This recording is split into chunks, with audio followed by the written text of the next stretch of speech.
C'est la promesse de rester connecté à son énergie d'enfant, puisque pour moi la créativité vient de là, elle se construit tout au long de la vie, au long de ses rencontres et de ses expériences, et elle se développe. Pour moi c'est la promesse de partir dans des aventures, dans des explorations artistiques, et des entreprises artistiques aussi, puisqu'à l'ARP on réunit des gens qui sont réalisateurs et producteurs. Donc pour moi réaliser un film c'est partir sur un bateau en réunissant une équipe. La production construit le véhicule et on fait ce projet ensemble et on trouve la meilleure synergie possible. Être cinéaste aujourd'hui, pour moi, c'est aussi un challenge parce qu'on a un public qui évolue énormément dans son expérience de l'image et de la narration, dont les codes progressent constamment et qui a un œil aiguisé et aguerri. C'est partir sur aussi des explorations de nouveaux formats, puisqu'il y a la réalité virtuelle, il y a les séries qui évoluent énormément. Et pour moi, je trouve que c'est passionnant, en fait, un peu à l'image de la musique, où il peut y avoir des formations d'orchestre, des formations de musique de chambre, de mélanger des sonorités. Et voilà, je dirais aller un peu à l'image d'un cuisinier. Moi, j'ai appris depuis 20 ans que je fais des courts-métrages et puis après des longs et d'autres formats. J'ai appris à utiliser les ingrédients. Et j'ai l'impression que maintenant, je suis juste au début de nouvelles explorations, justement, de nouvelles saveurs et de travailler l'émotion encore plus loin, le sens aussi, aller encore plus en profondeur pour essayer de chercher ce qu'on peut avoir en soi à dire et de mettre au service ce qu'on a appris pour trouver le bon équilibre entre la technique et l'émotion.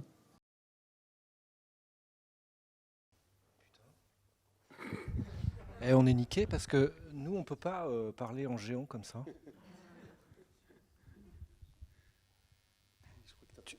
Tu nous as niqué là parce qu'on peut pas. Lui, il a une... Enfin, on est ridicule. Lui, il avait. C'est parce que vous connaissez. Moi, il fallait que j'ai aussi un. Ah. Oui, mais tu peux pas rivaliser avec ça. Alors du coup, tu te présentes. Moi, j'ai même pas de micro. Si, j'arrive. C'est 2 pour 3. Moi, J'arrive. je regarde le mien. J'avais pas trop. Alors, il y a des BD dédicacés pour toutes les personnes qui vont se rapprocher des rangées du fond, si vous voulez. Venez. Alors, Là, il faut se présenter, Christophe, tu vas te présenter, puisque Alors, c'est toi qui as Mathieu commencé à parler. Sapin, qui est... Oui, s'il vous plaît. Mathieu Sapin, qui est auteur de bande dessinée. Il dessine et il écrit des bandes dessinées, des best-sellers, des choses formidables. Et il a réalisé un film. Il a travaillé sur plusieurs adaptations. Qu'est-ce que tu as foutu? Tu as travaillé sur des adaptations de tes Des trucs? adaptations quoi de... Oui, il y a eu des projets d'adaptation, toi. Tu n'as pas eu que... Ah, oui. Non, mais on va faire peut-être une présentation courte, Voilà. et après on va rentrer dans le débat. Eh Si oui. tu- Et c'est un métier, je ne sais pas faire. Donc voilà, moi je fais des bandes dessinées, et récemment j'ai commencé à faire des films. J'avais fait un court-métrage en 2014, et puis un long qui s'appelle Vengeance et Terre battue. Et l'année dernière est sorti mon premier long-métrage qui s'appelle Le Poulain. Et voilà, à toi. Moi, donc Nicolas Barry, j'ai commencé à travailler dans le cinéma il y a une vingtaine d'années, sur des longs métrages à différents postes. Et j'ai continué à faire à côté de ça des courts métrages que j'avais commencé au collège. Et voilà, après j'ai fait un premier long métrage, donc Les Enfants de Simpleback, qui est sorti il y a une dizaine d'années. Ensuite, qui était une adaptation d'un roman. Ensuite, j'ai adapté Au bonheur des ogres de Pénac. Et ensuite, Le Petit Spirou, de Tom et Jean-Ry. Et voilà, et sinon, j'ai une société de production maintenant avec laquelle je coproduis mes différents projets. Et je fais aussi un peu de pub, un peu de clip. Moi, je suis Christophe Blain. J'étais nul de ne pas avoir de modérateur. C'est vrai, hein, c'est désagréable de se présenter ça. Oui, débrouille-toi. Ouais, c'est de ma faute. Hein, Christophe a exigé de ne pas avoir de modérateur, donc on se débrouille. Bon, bref. Bon, je suis Christophe Blain, je fais des bandes dessinées, des livres pour enfants, des trucs, j'ai fait plein de dessins partout. Et en ce qui concerne les adaptations de cinéma, il y en a une qui est aboutie, que j'ai co-scénarisée avec Bertrand Tavernier et Antonin Baudry, qui était le co-scénariste de Quai d'Orsay, qu'on a fait tous les deux, Antonin et moi, et ensuite qui a été adapté par Bertrand Tavernier en film et qu'on a écrit tous les trois. Voilà. Bon. Alors qu'est-ce que tu proposes maintenant? Je propose que d'habitude on pas dit de modérateur et à la fin le public pose des questions. Là, vous allez commencer par poser des questions. Putain, c'est chaud quand même. Alors, il y a une question là-haut. Je prends un petit risque là. Les gens, rien à foutre, ils disent rien. Bonjour, donc je suis Boulogne Souk, je suis aussi réalisatrice et autrice, comme on dit.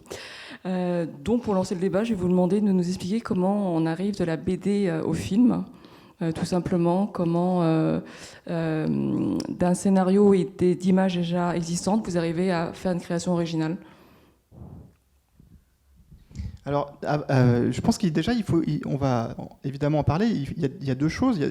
Il y a comment dire, les bandes dessinées qui sont adaptées au cinéma, les albums qui sont adaptés sous la forme d'un film.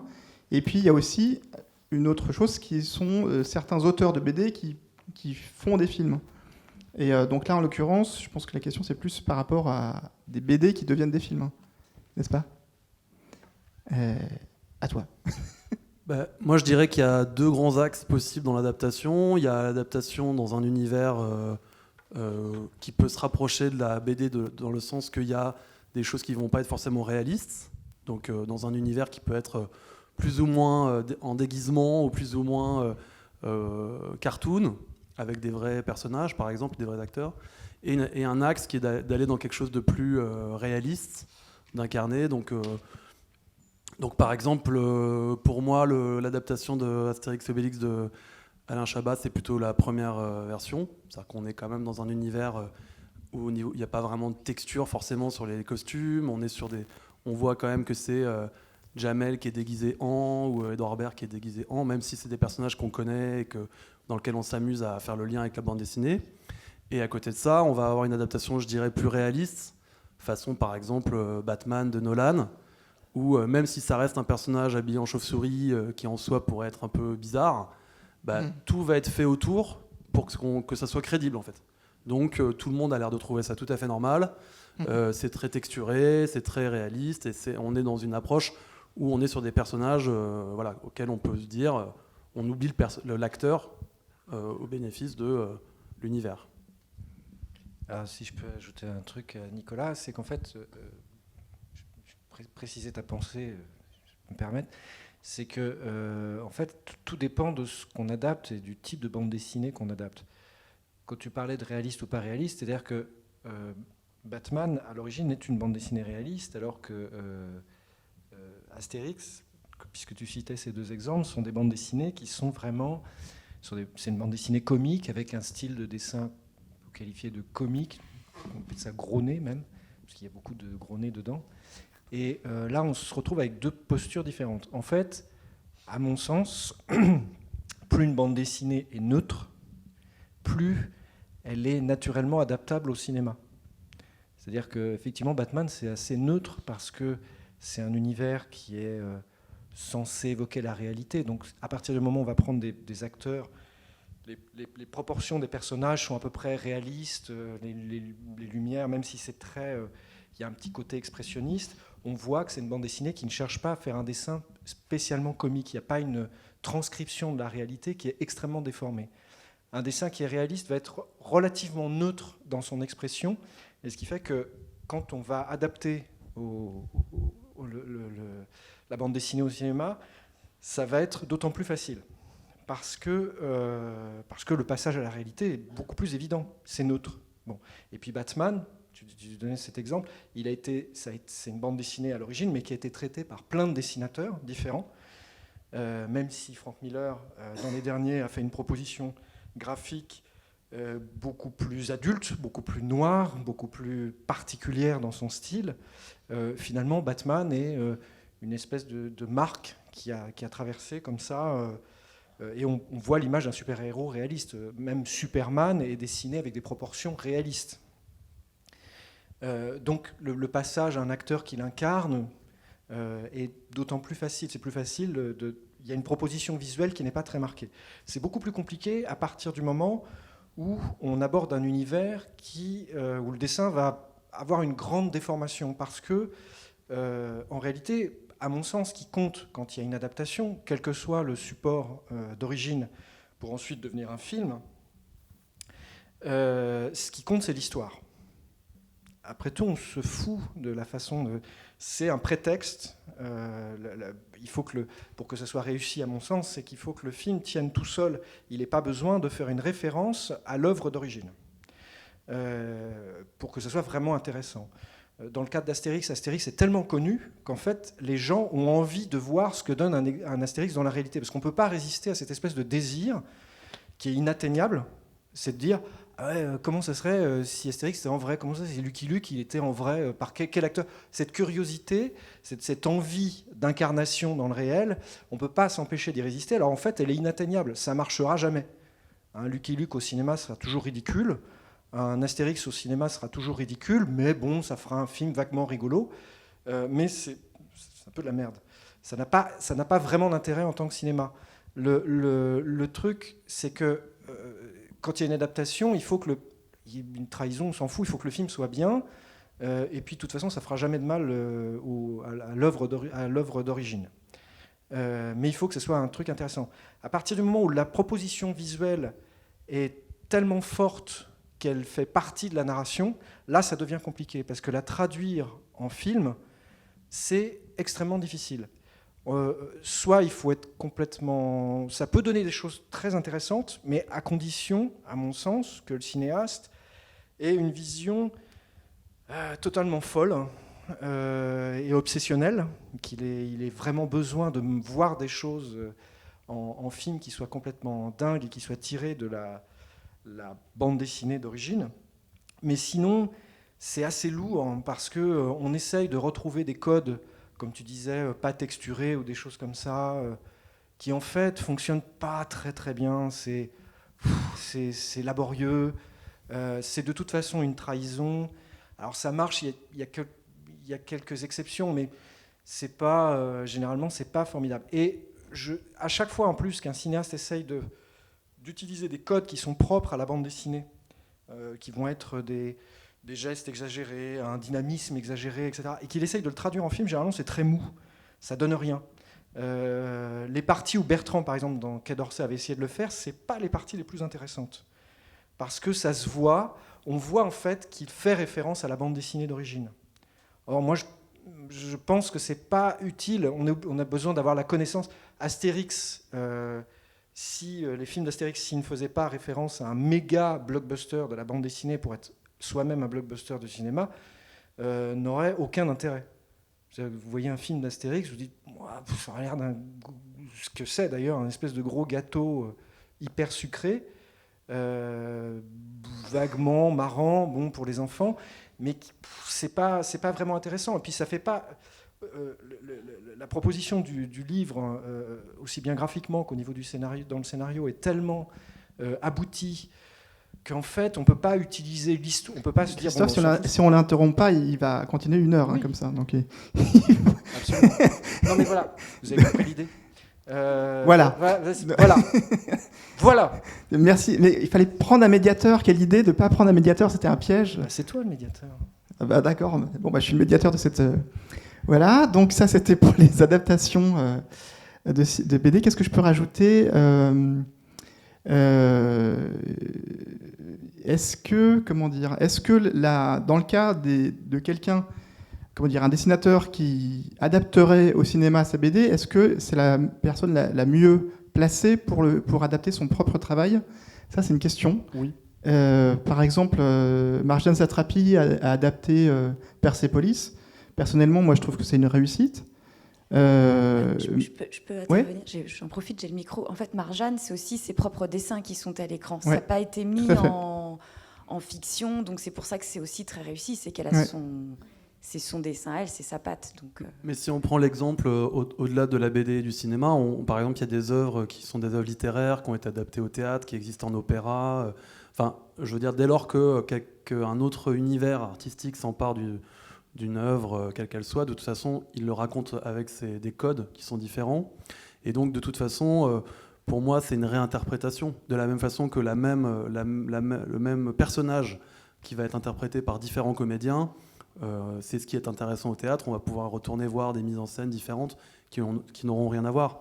Et pour rejoindre sur le personnage de Batman, c'est la raison pour laquelle des personnages qui ont été adaptés par plein de gens, au bout d'un moment, rentrent un peu dans la culture collective, et puis quelqu'un peut dire bah tiens, moi je fais une version hyper trash, une version hyper dark, une version hyper lumineuse, décalée, kitsch, etc.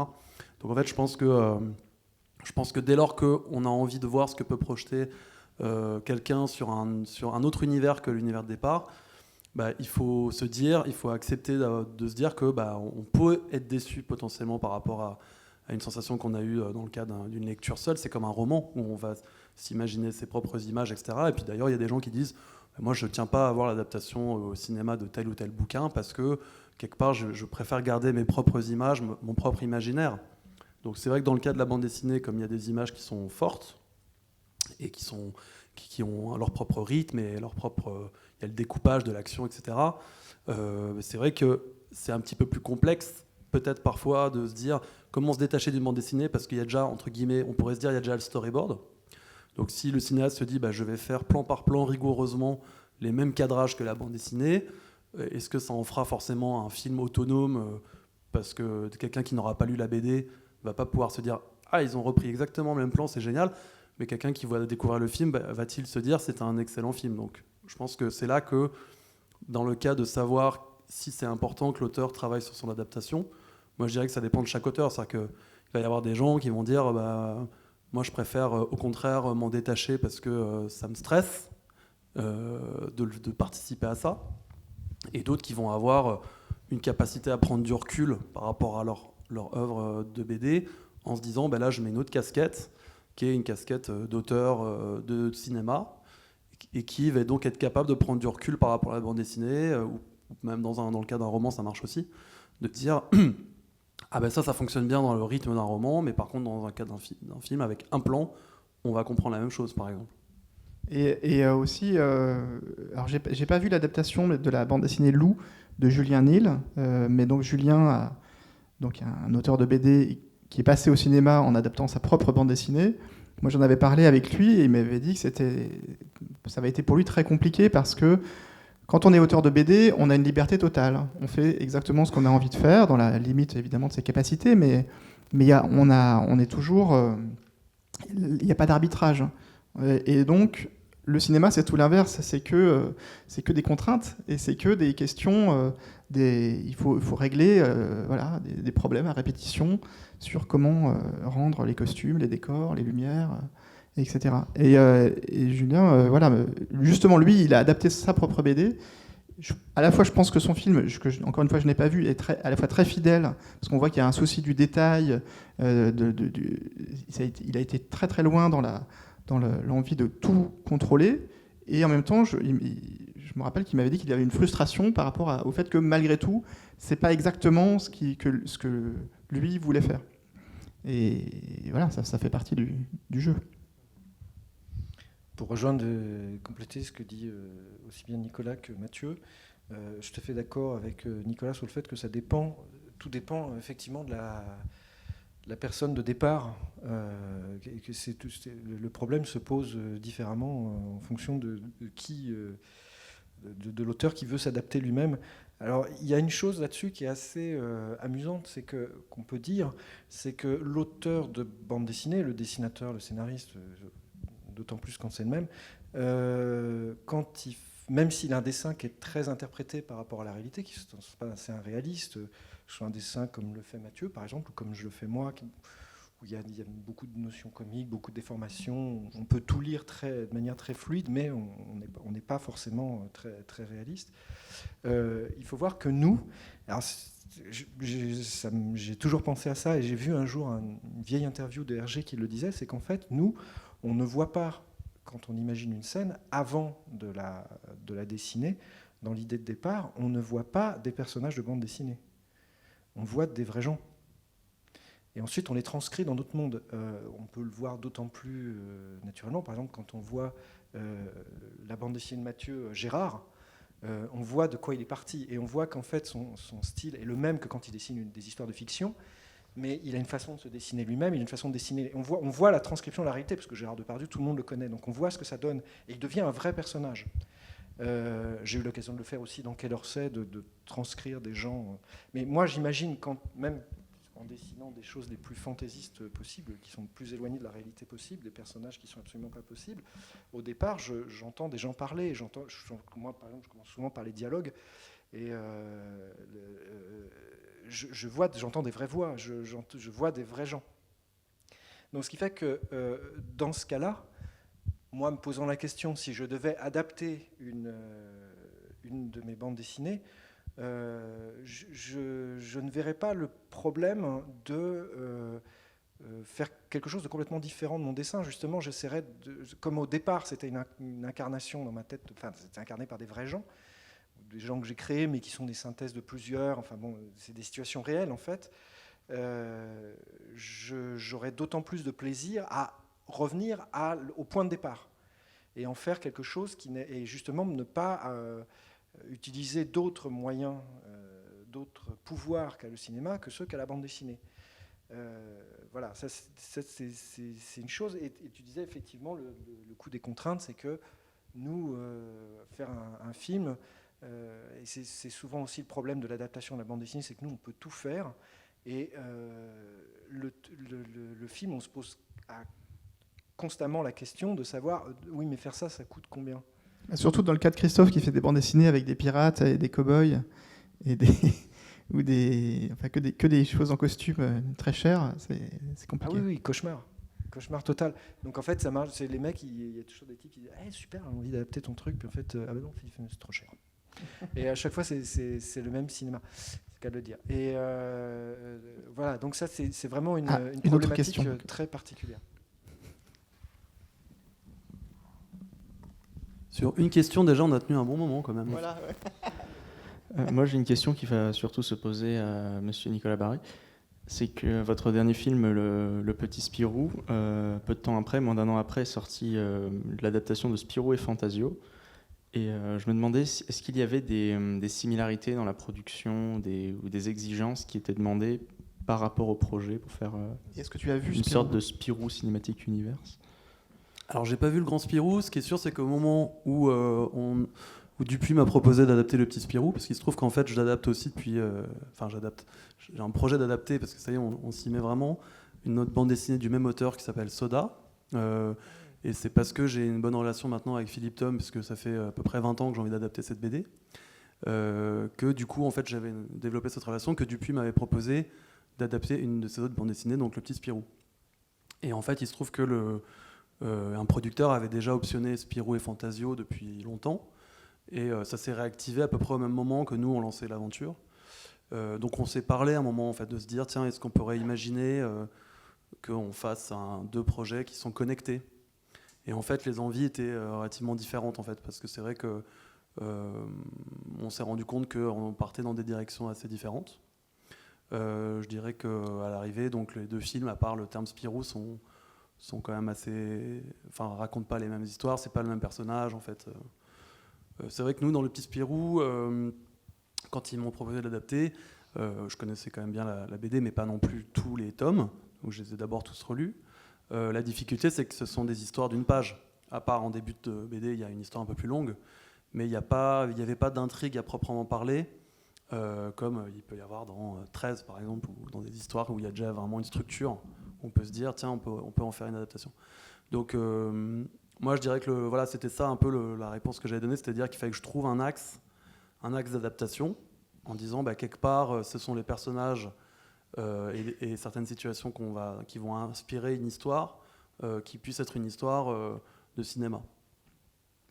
Et donc, moi, je me suis dit, en fait, il y a, dans Le Petit Spirou, comme tous les personnages sont habillés en groom, je me suis dit, à l'image des films de super-héros, comme Batman, par exemple, on en parlait tout à l'heure, chaque personnage de super-héros a toujours une problématique en lien avec son costume, souvent.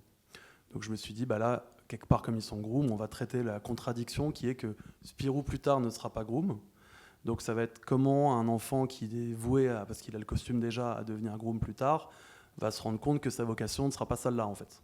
Et de traiter quelque part de la thématique de la vocation, et de traiter la thématique de l'héritage aussi, puisque quelque part, le costume, pour moi, représentait l'héritage un peu symbolisé de sa famille, et comment lui va être capable de faire prendre sa propre direction, sans non plus tout mettre à la poubelle, mais en faisant le tri, finalement, C'est la raison pour laquelle ce costume, en fait, qu'il l'a pas au début du film. Donc ça, c'était un choix de dire, on commence, en fait, il n'a pas encore ce costume de groom. Parce que dans la BD, il est habillé en groom, parce qu'il s'appelle Spirou, mais personne ne se pose la question pourquoi il est habillé comme ça à l'école.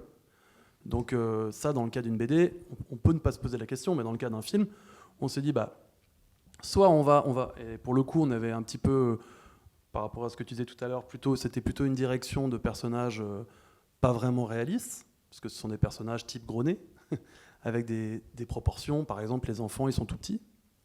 Donc ils ont des corps d'enfants de 4-5 ans, on va dire, mais avec des réflexions, notamment dans le rapport à la maîtresse et tout le côté un peu découverte des premiers ébats et machin et tout ça, qui peuvent être plutôt celles d'adolescents. Donc il y avait déjà une contradiction dans le cas d'une adaptation de se dire, on prend quel âge pour jouer les enfants.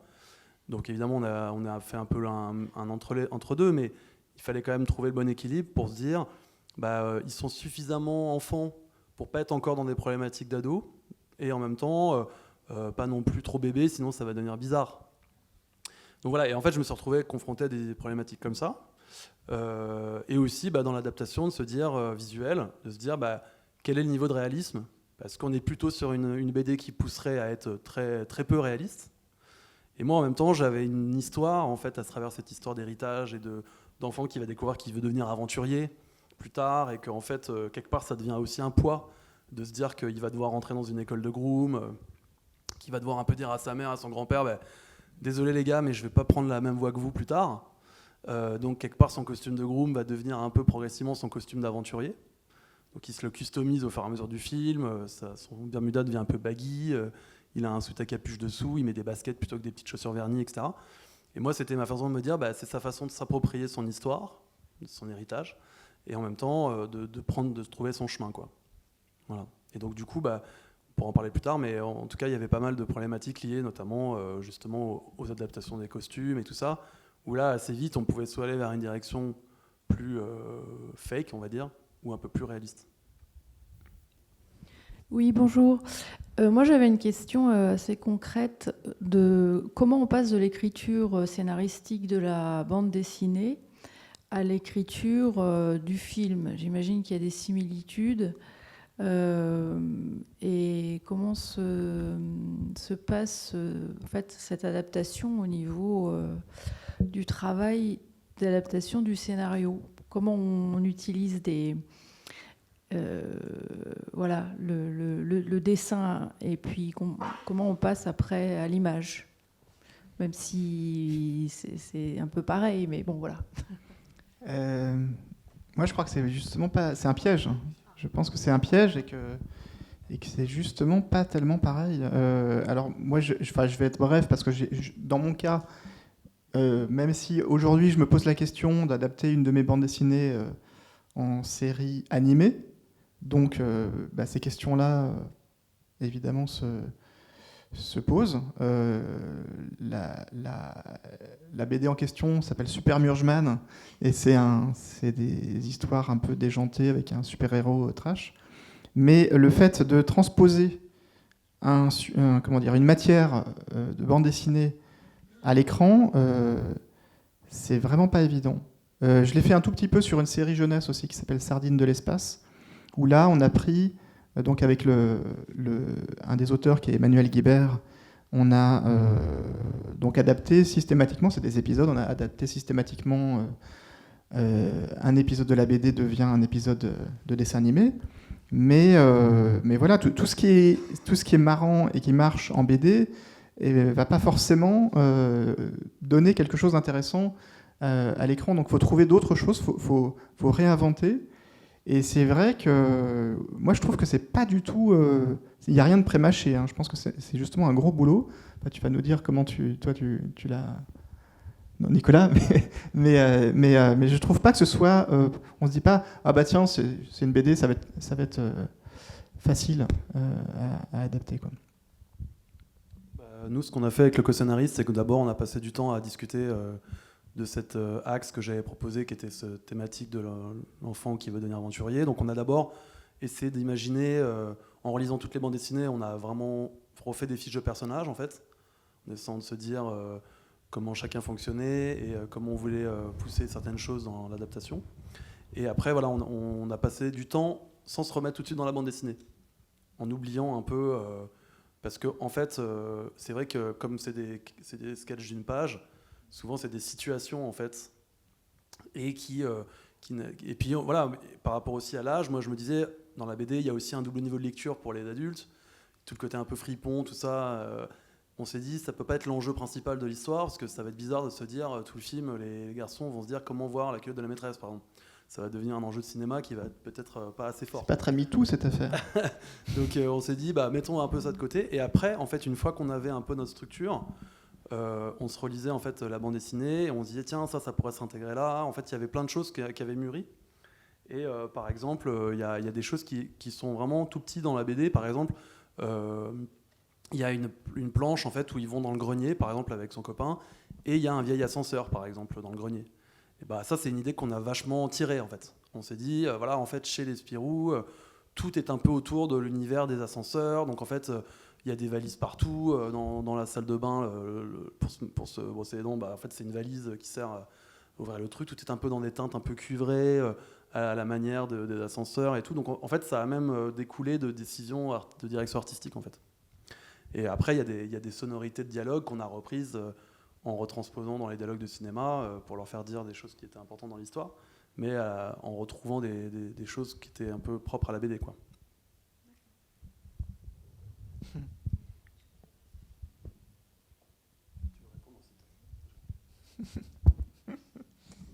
Non, si le seul truc que je voulais dire, c'est qu'à propos de l'adaptation, en fait, il n'y a pas de méthode. Vous, ça a été hyper vite. Vous êtes enfermé pendant une semaine dans un appart et c'était réglé. Oui, mais c'est parce que la bande dessinée était déjà très très bien écrite. Qu'il n'y avait rien à faire derrière. C'est pas tout à fait faux en plus ce que je dis. C'est pas faux. Non, mais c'est vrai.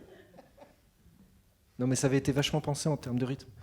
C'était effectivement pas une bande dessinée qui était très difficile à adapter en tant que telle. Les problèmes ont beaucoup plus été sur la compréhension dans le temps des trucs, mais il y avait déjà suffisamment de matière. Et puis ça racontait une histoire qui était fermée et qui était liée à une réalité qu'on pouvait tout de suite identifier. Donc il y avait, même si la bande dessinée avait un caractère, une façon de narration qui était très bande dessinée et qui était très particulière, le fond de l'affaire. Finalement, la BD est déjà une adaptation d'un épisode de la vraie réalité. Histoire. Voilà. Donc en fait, ça donne le passage. Ça donne un passage au film qui facilite les choses. C'est-à-dire qu'on peut voir ce que c'est. Les décors existent, des vrais décors. Les gens existent. Après, sur la transcription, la plupart des gags. Il y avait énormément de gags qui étaient beaucoup des gags de dialogue. Il y avait beaucoup d'humour sur les dialogues, et c'était des dialogues qui se transcrivaient bien dans la... Il y a des dialogues de la BD qui sont dans le film. Quasiment textuellement. Ouais.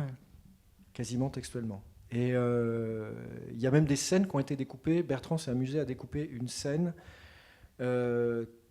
quasiment comme il y a un chapitre qui est quasiment découpé comme dans la bande dessinée. Il était très content d'avoir fait les mêmes... c'est dans une salle de réunion, donc c'était très exigu, et il a fait les mêmes choix. Il était content, il a voulu me le montrer. Mais ce qu'on peut dire finalement, c'est qu'il y a autant d'exemples que d'albums, et oui. Ça peut être très facile, comme ça peut être un enfer. Voilà, parce qu'en fait, le truc qui fait comprendre le passage d'un support à un autre, d'un mode d'expression à un autre, c'est que, par exemple, cet exemple tout bête mais très simple fait tout à fait comprendre ce qui fonctionne en BD, ce qui ne fonctionne pas au cinéma ou vice-versa. C'est que dans une BD, vous pouvez pas, dans une bande dessinée, dans un livre aussi, que vous lisez, vous ne pouvez pas faire peur. C'est pas possible. Vous pouvez créer un climat, mais vous ne pouvez pas faire sursauter quelqu'un sur son... Si vous faites un type qui donne un bon coup de sâton dans une porte et qui ouvre la porte comme ça avec un fusil à canoncier et qui tire, vous voyez ça au cinéma, dans une bande dessinée, un mec qui fait ça, ça marche pas. L'action n'est pas, il n'y a pas de possibilité de violence, il n'y a pas de possibilité d'immédiateté. Je suis pas d'accord, c'est pas exactement pareil, mais en effet, tu vas pas. Tu peux pas voilà. Créer. Mais par contre, tu crées le désir de tourner la page pour savoir ce qui va se passer. Oui, mais ça c'est pas pareil. C'est-à-dire que tu le fais à travers un climat. Tu peux pas créer un climat de terreur ou d'émotion immédiate. la bande dessinée fonctionne avec une forme de connivence avec le lecteur, consciente ou inconsciente, qui fait qu'il admet le code. Il peut y avoir aussi, on peut jouer aussi sur des principes de connivence avec le cinéma, et avoir un cinéma qui est plus littéraire, enfin, je ne sais pas. Mais c'est quand même beaucoup moins immédiat. À partir du moment où on a ça, d'ailleurs, ça pose un problème à pas mal de dessinateurs de bande dessinée qui croient faire du cinéma alors que ça ne fonctionne pas du tout. Vous pouvez avoir une scène muette dans un film, prenez du Melville, les mecs, ou Jules Dassin dans Du Riffi chez les hommes, il y a une scène de casse où les mecs ils disent pas un mot pendant un quart d'heure, 20 minutes, et ils sont en train de percer un coffre. Et la scène est passionnante. Vous faites ça en bande dessinée, ça marche pas. Là, quand les pages sont une très bonne BD muette. Oui, je suis là pour le contre-lecteur. Oui. Oui, mais c'est un petit peu de la merde, c'est ça non. Le problème. Si. Bah non, il y a des très très bonnes BD muettes. Vous n'allez pas vous engueuler, les gars. Il se fout de ma gueule. Non, mais Christophe, il a une manière d'affirmer les choses comme ça. Mais non, mais ça ça pour de l'argent simplifie, comptant. Sinon on rentre trop dans le détail. La BD muette, c'est de la merde. Bon, c'est rigolo, mais pas si vous faites ça c'est un concept, mais c'est autre chose. Bon, bref, c'est pas dans la narration, c'est pas. Il y a un problème, c'est qu'on glisse trop vite quand c'est muet. C'est-à-dire que c'est un problème. Il y a une tentation. Voilà. Mais ça, c'est justement des problèmes fondamentaux de transcription. C'est-à-dire que le temps ne se transcrit pas de la même façon. Parfois, oui. Parfois, en mettant un carton, d'avoir des choses très brutales comme ça en cinéma, ça fonctionne. Les mêmes processus, on met comme un texte off 10 ans plus tard. Ça peut marcher pour des effets comiques ou pas. Ça peut très bien marcher au cinéma. On peut avoir des trucs comme ça. Un cut brutal, en bande dessinée, d'une case à l'autre, ça fonctionne pas forcément très bien. On comprend pas. Alors qu'un cut brutal au cinéma, où on est tout à fait dans deux situations différentes, et l'image se coupe, on passe à autre chose, ça peut très bien fonctionner. Ça peut, dans la narration, être très bien compris. Ça peut créer l'effet de surprise ou de tout ce qu'on veut qui est voulu. Donc vraiment, c'est sur ces choses-là que la transcription est difficile. Après, ce qui compte, c'est le cœur de l'histoire. C'est en fait, c'est un prétexte. Finalement, le cinéma, c'est un vampire. C'est un vampire qui a besoin en permanence de sang, c'est-à-dire d'histoire. Il a tout le temps besoin d'histoire. Donc il y a plus on tourne plus de films qu'on est capable, parce qu'écrire des histoires, c'est ce qu'il y a de plus dur.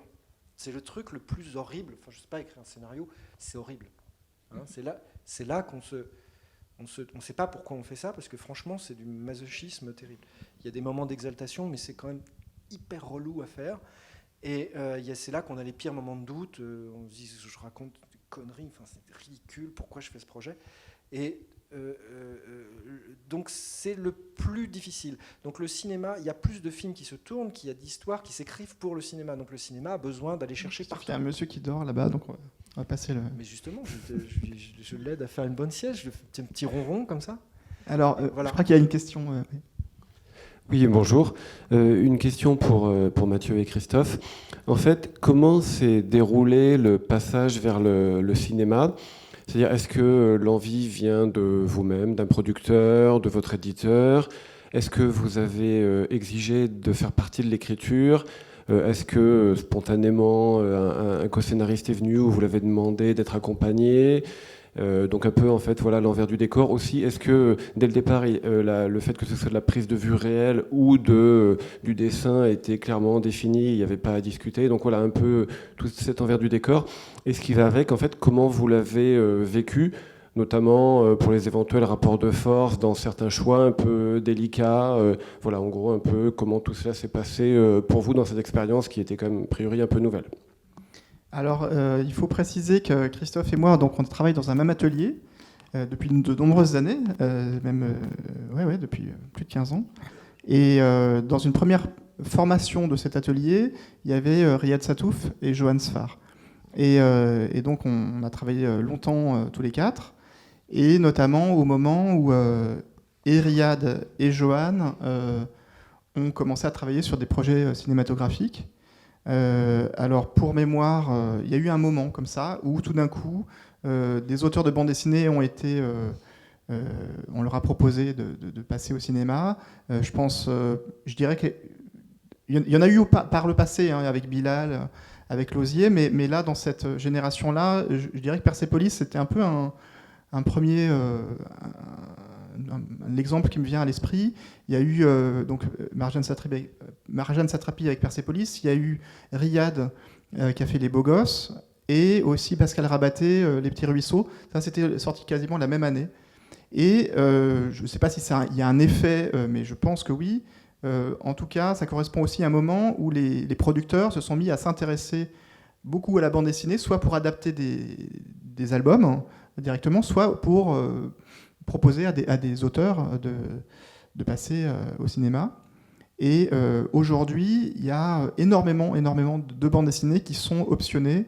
C'est très très courant. Ça ne veut pas dire que ça va donner lieu à des adaptations, mais en tout cas, il y a une envie, il y a une démarche. Et voilà, c'est juste pour situer de manière générale, il y a vraiment un climat qui est beaucoup plus favorable, beaucoup plus ouvert à la BD que ça n'était le cas il y a 15 ans. Et voilà. Et donc nous, on a vu nos copains faire du cinéma. Ils n'en faisaient pas du tout auparavant. Ni Riyad ni Johan n'avaient manifesté ou fait des tentatives. Ça s'est vraiment fait parce que c'est des producteurs qui sont venus, dans un premier temps, plutôt s'intéresser à leur travail, à leur production, pour en faire une adaptation. Et ça a donné lieu à des échanges au cours desquels eux-mêmes ont dit moi je veux bien, j'aimerais bien essayer de réaliser. Et pour mon cas, c'est un peu ce qui s'est produit. Il y a un producteur qui était intéressé pour adapter la bande dessinée dont je parlais tout à l'heure, Super Murgeman. Au départ, il voulait donc adapter l'album. Il m'a proposé de participer à l'écriture. Et peu à peu, on s'est mis dans l'idée que pourquoi pas, je pourrais essayer de réaliser. Bon, le truc, c'est pas fait, mais ça a déclenché quand même une envie, un déclic. Et voilà, c'est comme ça que ça s'est produit. Et donc pour le film qui est sorti l'année dernière, mon premier long qui s'appelle Le Poulain, c'est là des producteurs, Pyramide, qui sont venus me trouver. Ils avaient aimé des bandes dessinées plus politiques que j'avais pu faire et m'ont proposé d'emblée, est-ce que ça t'intéresserait, d'écrire et de réaliser. Donc moi j'ai dit ok, en me disant de toute façon ça se fera pas, donc on verra bien. Mais pour moi, c'était clair d'emblée que je ne me sentais pas d'écrire seul pour le cinéma, parce que c'est, comme tu l'as dit, très compliqué. La bande dessinée, c'est déjà compliqué à écrire, mais il n'y a pas les mêmes pressions, on est plus avec soi-même. Le cinéma, moi, je savais que je n'avais pas envie et que je n'étais pas capable d'écrire pour le cinéma seul. Donc, c'est Pyramide qui m'ont présenté le scénariste qui a travaillé avec moi, qui s'appelle Noé Debré. Et ça a très bien marché. On s'est vraiment très bien entendu et c'était formidable comme expérience d'écriture parce qu'il y avait une grande... pour moi, c'était vraiment un enrichissement. C'était un vrai ping-pong. Donc ça, c'était... Mais c'est pas évident. Je pense que c'est toujours compliqué ces questions-là de... si on connaît pas bien la personne, se dire tiens, on va écrire à deux. Ça peut être plus compliqué, mais là, ça s'est bien passé. Voilà. Oui, ça rejoint ce que je disais tout à l'heure à propos du cinéma qui était un vampire. Généralement, c'est des volontés de producteurs. Et notamment dans notre cas, quand on est dessinateur de bande dessinée, et le passage ensuite à l'écriture et ou la réalisation, il y a un phénomène douloureux à cause de ce que disait Mathieu, parce que tout à l'heure, parce que nous, on est habitués à... en plus, on a de la chance, on fait des bandes dessinées sur lesquelles on a pu... tellement de choses à prouver vis-à-vis de nos éditeurs. C'est-à-dire quand on a un projet, on appelle l'éditeur, on dit tiens, je vais faire ça. Il dit, ok, il ne veut même pas voir de page, il est d'accord. Ce qui est une situation de luxe incroyable. Et on est habitué à ça. Donc les problèmes qu'on a, généralement, c'est des luttes contre nous-mêmes, parce que vu la difficulté du travail, etc. Dans le cinéma, on est constamment obligé de convaincre. Et on est obligé d'avoir un enthousiasme, et puis ça retombe. Et puis, pour prendre une expression, une image un peu triviale, il faut être capable de bander à long terme, alors que si on fait tout le temps, ça se fait plus, ça se fait plus. Ah, ça se fait, alors on y va avant. Ah non, mais là, non, le machin, il a dit non, ça se fait plus. C'est un enfer permanent. C'est un enfer permanent, et en même temps, le cinéma, c'est un miroir aux alouettes, hein, c'est un truc qui vous capte parce qu'il y a un pouvoir artistique, parce que c'est un art total, hein, il y a tout, hein, il y a la musique, il y a du son, on met tout dans le cinéma. C'est un pouvoir hypnotique qui est inégalable, c'est un pouvoir financier, c'est un pouvoir de reconnaissance qui est tout à fait... généralement, les gens ne refusent pas une adaptation. Donc le cinéma voilà. Mais c'est un truc dans lequel on n'est pas libre. Moi, c'est pareil, j'ai eu de la chance, ça s'est bien passé. Enfin, ça n'a pas été si simple que ça, parce qu'on a eu beaucoup de propositions pour Quai d'Orsay. Quand vous faites maintenant une bande dessinée qui marche, c'est évident qu'il y a une adaptation qui va être proposée, parce que Cinéma Vampire se précipite dessus. Ce qui est très bien, tant mieux, mais dès qu'ils sont tout le temps en train de renifler quelque chose qui marche, une bande dessinée, ça, on se dit l'histoire a fonctionné auprès de beaucoup de lecteurs, ça a intéressé des gens, visuellement ça se tient, on en fait un film. Parce que ça veut dire qu'il y a un potentiel de succès derrière, c'est un truc qui est suffisamment fort pour tenir un film derrière. Voilà, donc nous, sur Quai d'Orsay, ça a été un best-seller, donc on a eu 3 propositions qui étaient soit de réaliser le film nous-mêmes. Alors comme on était un monstre à 2 têtes, ça n'était pas possible de savoir lequel le faisait. Puis il y a une des 2 têtes qui ne voulait pas se montrer parce qu'elle était diplomate à l'époque, et puis on s'est pris la tête tous les deux, on a fait bon, ok, c'est bon. Hein.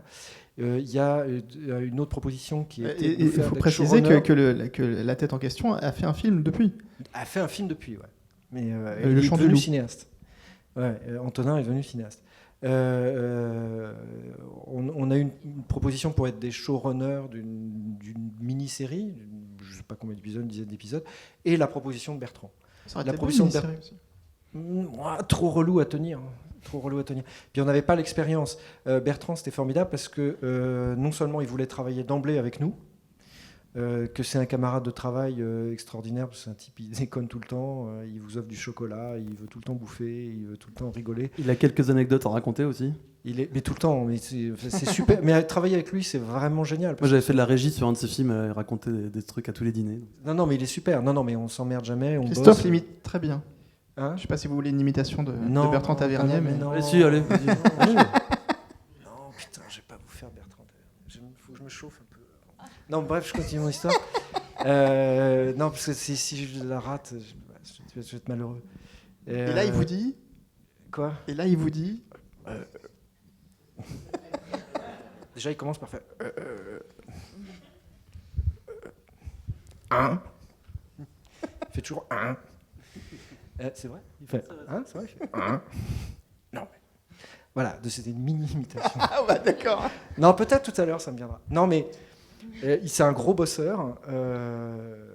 C'est un très, très gros bosseur. Et on a appris plein de choses avec lui, effectivement. Et ça a donné l'expérience de voir ce que les décisions qu'on prenait sur une table, qu'est-ce qu'elles allaient donner à l'écran. Et lui, il expliquait aussi des contraintes. On disait, bah non, ça, on ne peut pas le raconter, on ne va pas le raconter comme ça, parce que c'est une complication au tournage qui est inutile, ou qui va être trop cher, ou qui n'a pas... Donc il faut quand même s'économiser, même si Bertrand, lui, avait la possibilité d'avoir un certain budget. C'est quand même pas des budgets... c'était un bon budget, mais c'était pas non plus des trucs... c'était pas non plus un blockbuster. Et puis toute la difficulté de choisir les acteurs qui disent oui, qui disent non, qui sont d'accord, que ça se monte si c'est un nom qui est comme ci, qui est comme ça. Tout ce bordel du cinéma. On n'avait pas à le porter, on l'a vu, on en a été témoin. On a eu d'excellents rapports avec les acteurs. On était sur le tournage, ce qui est très rare, parce que généralement, quand on est scénariste, on ne va pas dans les pattes du metteur en scène, parce que ça le fait chier. Lui, au contraire, il était là, mais venez sur le tournage. Hein, alors, voilà. Et donc on venait sur le tournage, et c'était une expérience. On a eu une expérience de cinéma formidable. C'était formidable. Moi, je fais le trajet un peu inverse de vous, puisque en fait, je viens à la BD. J'ai un projet depuis longtemps de faire... j'avais un projet de série d'animation qui s'appelle Le Monde des Cancres, et que j'ai pas réussi à monter il y a quelques années. Du coup, je me suis rapproché de Dupuis avec l'histoire du petit Spirou et de Soda et tout ça. Et du coup, je leur ai proposé qu'on fasse une BD de ce projet-là, en vue d'après en faire une série d'animes. Et donc là, on a signé pour déjà 3 tomes. Ah bah bravo. Et donc, je travaille avec une scénariste de BD qui s'appelle Carbone. Mais tu dessines ? Non, et on a pris une dessinatrice Mais par contre, j'ai fait tout le travail du développement de l'univers et faire des recherches visuelles et on en a parlé beaucoup ensemble. Et en fait, c'est très intéressant parce que en même temps, moi, parfois, je me projette dans ce que pourrait être une séquence en mise en scène visuelle. Mais en même temps, j'apprends aussi justement le code de la BD que je n'avais pas travaillé plus que ça à part en lire. Et du coup, c'est très intéressant de faire le trajet inverse, en fait.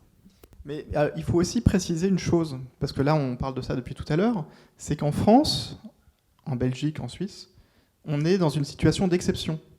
On est dans un pays, si j'inclus donc la Belgique et la Suisse, complètement anormal par rapport à ce qui se fait dans le reste du monde. La bande dessinée, c'est quelque chose de complètement local. Donc on va avoir aux États-Unis les comics, mais c'est très spécifique, c'est vraiment un type de BD très codifié. Il y a quelques grands auteurs formidables américains et canadiens qui vont faire des BD d'auteurs, mais avec des audiences, finalement, ils vendent presque autant de livres ici qu'aux États-Unis.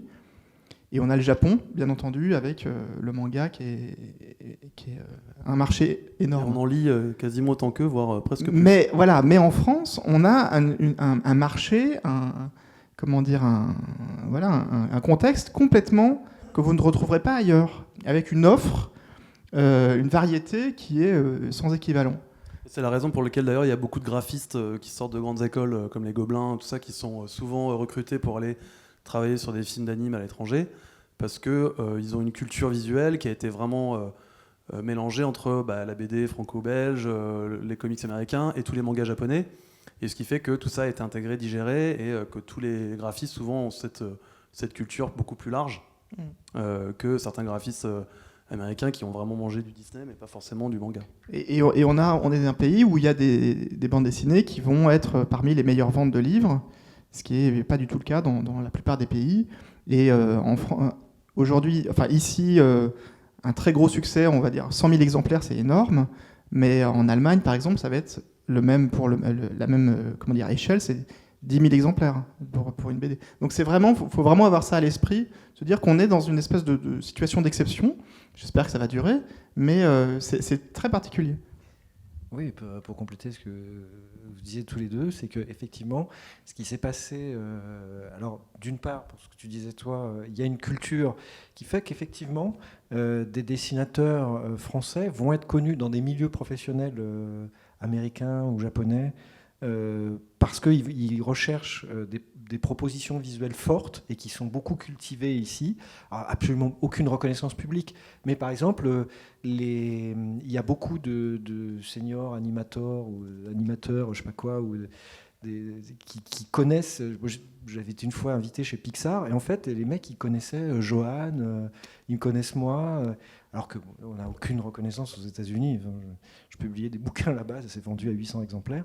Et les types, en fait, ils connaissaient parce qu'ils cherchaient. Ils cherchent il y a un vivier qui est très, très important. Et pour la reconnaissance de la bande dessinée, il y a eu un retour. Comme disait Mathieu, il y a 15 ans, la bande dessinée a été couverte d'un lustre nouveau vis-à-vis du cinéma. On a vu qu'on pouvait adapter des choses, alors pour enfants, ce qui semble plus naturel, parce que ça vient de la bande dessinée au départ, était pour les enfants et même pour les petits garçons, essentiellement à l'origine. Donc des adaptations comme le Petit Spirou, le passage au cinéma est assez naturel, mais aussi parce qu'il y a eu la bande dessinée adulte, c'est de plus en plus développé, et il y a eu un effet retour, c'est-à-dire que ça a fait des bandes dessinées qui ont marché, ou des auteurs de bandes dessinées qui ont été appelés par le cinéma, et ça a marché au cinéma, ça a donné un lustre nouveau pour la bande dessinée. Et on se rend compte que, comme le chemin que tu fais toi en allant vers la bande dessinée, le cinéma qui était avant la chose la plus, la plus prestigieuse, en fait, ça a redonné un lustre à la bande dessinée parce qu'on a découvert que la bande dessinée, ça pouvait marcher aussi, et parce qu'on avait une beaucoup plus grande liberté. Donc ça arrive souvent qu'il y ait des projets qui ne se développent pas, que ce soit en littérature ou en cinéma, et ensuite les auteurs se disent « Ah bah tiens, pourquoi on n'en ferait pas une bande dessinée ?» C'est un phénomène qu'on observe, Mathieu et moi on l'observe assez souvent, on entend parler assez souvent, et il y a une espèce de retour de pouvoir d'attraction de la bande dessinée qui est passé à un moment par le cinéma.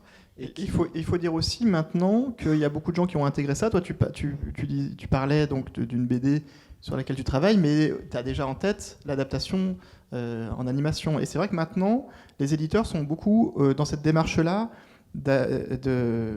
un peu pour lutter contre l'hégémonie américaine aussi, mais créer des licences. C'est-à-dire que... Du coup, on l'intègre aussi dans le style graphique de la BD. C'est-à-dire que la dessinatrice qui a elle-même fait de l'anime me dit, tu vois, là par exemple, ce qui peut être intéressant, c'est que ça en anime, ça peut bien fonctionner. Mais réfléchir en amont à ce que une même licence, je ne sais pas comment dire, un même projet ait plusieurs destinations, destination papier, audiovisuel et d'autres produits dérivés. Et actuellement, moi, je travaille aussi avec une boîte de réalité virtuelle qui fait de la réalité augmentée. Et c'est assez intéressant parce qu'on réfléchit aussi à ce type à des supports différents finalement pour développer l'univers. Et en fait, donc c'est une boîte au Canada qui s'appelle Félix et Paul. Et donc on développe un projet qui se passe sous l'eau dans le futur. Et en fait, ce qui est intéressant, c'est qu'ils ont développé une technologie avec une marque de lunettes de réalité augmentée qui s'appelle Magic Leap. Et le principe, en fait, c'est que c'est par rapport à un casque de VR où on voit pas autour de nous, on est dans une sorte de salle de cinéma personnelle. La réalité augmentée, c'est comme des lunettes où on voit en transparence avec des choses qui apparaissent en plus. Et là, par exemple... Terminator ? Comment ? Comme Terminator ? Un peu comme si tu avais fait débarrer les Google Glass, tu vois, sauf que c'est un peu plus travaillé. Et là, ce qui est intéressant, c'est qu'ils sont en train de développer un principe de livre. Donc, on achètera un support cartonné qui fait 14 pages. Sauf qu'en fait, quand on ouvre les pages, il n'y a rien dedans. Et en fait, le principe, c'est qu'en mettant les lunettes de réalité augmentée, en ouvrant le livre, il y aura par exemple un pop-up qui se déplie en réalité augmentée. Et donc, ça raconte une histoire. En fait, ça peut être une BD animée, ça peut être... et donc, c'est assez intéressant parce que c'est une sorte de format intermédiaire où on aura vraiment le toucher réel. Dans le cas de ce qu'ils développent, ils le font avec Jim Henson, c'est un univers de Jim Henson. Quand on ouvre, par exemple, il y a des arbres et si on secoue le livre, par exemple, les arbres ils bougent, les feuilles tombent. Et ça, c'est la personne qui est à côté et qui n'a pas les lunettes ne verra rien. Elle verra juste un bouquin vide. Et donc ça, c'est assez intéressant parce que justement, on réfléchit à se dire, tiens, comment est-ce qu'on pourrait réfléchir à une histoire qu'on développe en série et en même temps qu'on en fasse aussi soit une BD augmentée, c'est-à-dire que vous avez la BD, mais si vous avez le casque de VR, il y a certaines vignettes où il va y avoir un développement de la vignette en virtuel. Soit carrément un bouquin comme ça, type pop-up, qui raconte une histoire avec une voix off et tout, et on utilise la musique qui a été composée, etc. Donc c'est assez intéressant, je trouve. Alors, question. Bonsoir. Pardon. Je suis contente que vous soyez là. Je veux rebondir à ce que vous avez dit avant, Christophe. C'est-à-dire, si je comprends bien, autrement dit, on n'a pas de médiatrice, c'est pour ça. La force d'une adaptation de la bande dessinée au cinéma réside dans la narration, c'est-à-dire dans la force de raconter une histoire de A à Z. Est-ce que c'est vrai ? Peut-être je vais ouvrir une fausse polémique, mais par exemple, il y a des films, des comédies chorales comme ça, où il y a une histoire après l'autre. Et peut-être votre force, c'est aussi d'être un peu, de se permettre des choses un peu hybrides ou différentes. Par exemple, c'est-à-dire si je comprends bien ce que vous avez dit, par exemple, moins qu'hier, plus que demain, ça, par exemple, adapté au cinéma, ça n'a aucun intérêt. Personne ne voudrait l'adapter. Fab Caro. C'est une BD de Fab Caro. Il ne lit pas de bande dessinée, Christophe. Okay, non, je lui poser des questions. La bande dessinée ne m'intéresse absolument pas. Je ne lis que celle de Mathieu sur sa table. Et il ne connaît pas les auteurs de BD. Non, j'ai aucun compte. Mais j'ai l'air de dire une connerie, mais par le cinéma. J'ai une deuxième question avant, parce que je vais vous laisser parler. Aussi, j'ai une question par curiosité. Qu'est-ce que vous, un peu hors cadre, qu'est-ce que vous avez pensé de Natural Born Killers de Oliver Stone quand le film est apparu la première fois, donc aussi une forme hybride, mais c'est une question à tous les trois. Je l'ai vu, mais je ne me rappelle pas très bien de ce film. Moi, je l'ai vu au cinéma, au De Vosges, à Dijon. Il y a longtemps. Ah oui, à Dijon. Parle-nous un peu de Dijon. Non, alors qu'est-ce qu'on disait? Oui, dans le cas de... Alors, par exemple, si vous parlez de Fab Caro, je sais un peu ce que c'est. Excusez-moi, je suis obligé de porter des lunettes parce que, en fait... c'est Jacques Audiard qui est avec nous. C'est mes lunettes de vue, donc soit je vous vois flou et lumineux, soit je vous vois sombre et net. Moi aussi, je peux... Et, parce que je vois que dalle sinon. Oui, Fab Caro, c'est vrai, pour le coup, c'est vraiment, il joue avec le principe même de la bande dessinée, il détourne le principe de la bande dessinée et de faire des images figées qui sont parfois en contradiction avec ce qu'il y a dans la bulle. Donc, si on voulait faire des choses, le transcrire en cinéma, là pour le coup, ça demanderait... On arriverait à transcrire l'absurdité de son esprit d'une autre façon, mais on ne pourrait pas avoir strictement les mêmes textes. Alors j'ai un trou de mémoire, mais le duo qui fait message à caractère. Oui, c'est un peu. Oui, c'est pas faux. C'est un peu dans cette démarche. Ou la classe américaine. Ou la classe américaine. Où les personnages disent n'importe quoi. C'est du travail, mais je pense que c'est. Oui, mais ça peut. Oui. De toute façon, des producteurs y ont certainement pensé. Ça, c'est sûr. Ah bah dès que ça a du succès, ils se disent qu'est-ce qu'on. Je pense qu'en ce moment où on est en train de parler, il y a des gens qui sont en train de se demander comment ils vont adapter Fab Caro, ça c'est sûr. Oui, c'est évident. Oui, parce que ça attire. Mais peut-être plutôt en anime. Ouais. Peut-être. C'est votre projet, non? Peut-être. Oui, absolument. Ah bah voilà. Non, mais c'est. Enfin, en fait, tout est adaptable. Oui, ce qui compte, c'est l'histoire. C'est d'avoir une histoire, et puis il faut être fasciné par l'histoire. Et ce qu'on disait tout à l'heure, c'est. Tout dépend celui qui veut l'adapter, quelle est la volonté artistique de celui qui veut l'adapter, s'il s'adapte lui-même, si c'est quelqu'un d'autre, à quel moment il va y mettre ses obsessions.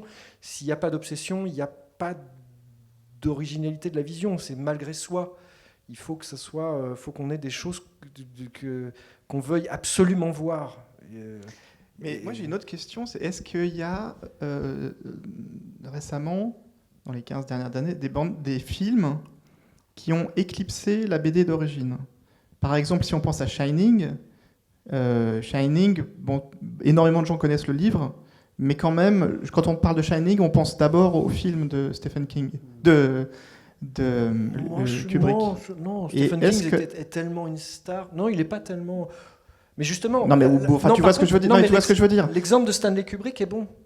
Que tu donnes, parce que Stanley Kubrick, la façon qu'il avait de s'approprier pour en faire des objets de cinéma, qui faisait d'ailleurs qu'il se fâchait systématiquement avec les auteurs, sauf peut-être sur Orange Mécanique, je crois qu'il ne s'est pas fâché avec... je me rappelle plus. Juste mis un coup de boule.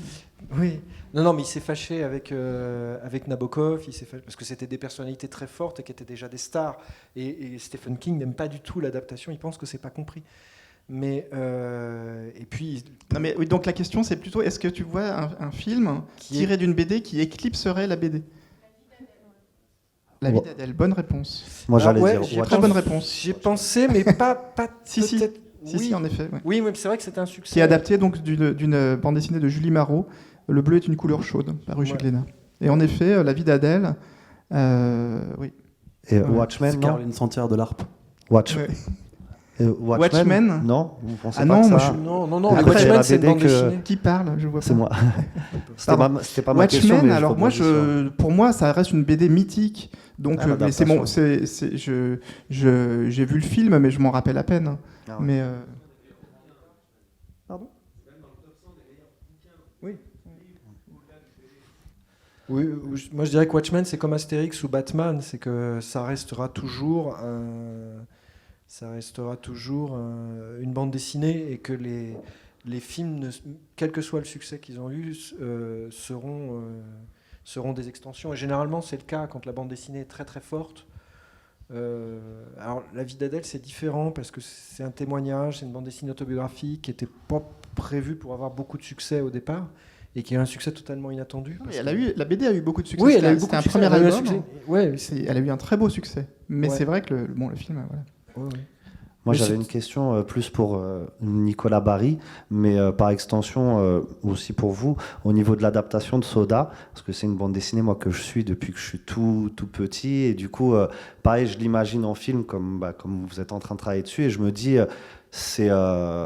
c'est justement par quel angle vous allez prendre une bande dessinée comme celle-ci, dans le sens où bon, ça se passe à New York, c'est un gros polar très musclé, et que sur pas mal d'adaptations, moi je trouve notamment des adaptations de bandes dessinées françaises, on prend le pli de se dire ah là, va y avoir besoin de trop de moyens, donc on va faire un truc très comique, ce qui a été le cas avec Spirou, ce qui est le cas avec Lucky Luke, qui donne un petit peu, qui fait écho à ce que vous disiez tout à l'heure. Vous l'avez dit catégoriquement, c'est de la merde, c'était votre point de vue. Sur certains projets, je le partage, dans le sens surtout, dans le manque d'ambition, de se dire, bon, bah, vu qu'on va pas réussir à faire un truc, une œuvre cinématographique à part entière, bah, on va faire une adaptation un peu rigolote de quelque chose qui aurait pu être un beau film. Et donc, du coup, autant je viens vers vous par rapport à Soda, mais par rapport aux autres adaptations, de se dire, bah justement, est-ce que c'est au niveau de la prod, est-ce que c'est au niveau du réal qu'on se bride peut-être pour faire des adaptations qui sont pour moi pas des œuvres cinématographiques à part entière. Là où par exemple Tintin avec Spielberg, on voit qu'il y a un vrai enjeu dramatique, des personnages bien travaillés. Là, nous, on n'arrive pas à le faire avec Lucky Luke, Spirou, qui aurait pu être un Indiana Jones de chez nous, quoi. Voilà. D'abord, Soda n'a pas le lien avec la série avec Kev Adams sur M6, pour ceux qui connaissent pas la BD. Donc en fait, il y a plusieurs sujets. En fait, d'abord, par rapport à ce qu'on disait tout à l'heure sur le côté réaliste ou pas, dans la série des BD Soda, il y a eu 13 tomes, le 14e tome est en train de se finir en Australie actuellement, parce que l'auteur et le dessinateur sont partis finir ça là-bas. Et en fait, il y a eu une évolution du dessin, parce qu'en fait, il y a eu des changements de dessinateurs. Il y a eu 3 dessinateurs qui ont travaillé sur Soda. Et donc le premier a fait les 2 premiers tomes, et c'était un personnage qui était plutôt plus petite taille, avec un gros flingue, donc qui était un peu plus toon, quoi. Et le trait a évolué vers un personnage dans des proportions plus réalistes, et un univers qui est devenu plus sombre, on va dire. Ça va aussi avec l'état d'esprit de l'auteur, avec son rapport à New York, parce que comme il y a eu... On peut juste pitcher pour ceux qui ne connaissent pas. Donc c'est en fait un flic qui mène une double vie à New York, qui vit avec sa mère. Il lui a jamais dit qu'il était flic, parce que son père aussi était policier, il est mort en service. Et donc la mère, qui est cardiaque, a toujours eu peur en fait que son père meure, et quand ça arrive, lui n'a pas cœur de lui dire qu'il est devenu aussi policier comme son père. Donc en fait, quand elle vient vivre avec lui à New York, il s'empêtrait dans une histoire de double vie, et en fait, elle pense qu'il est prêtre. Voilà. donc typiquement, le pitch de départ est plutôt fun, on va dire.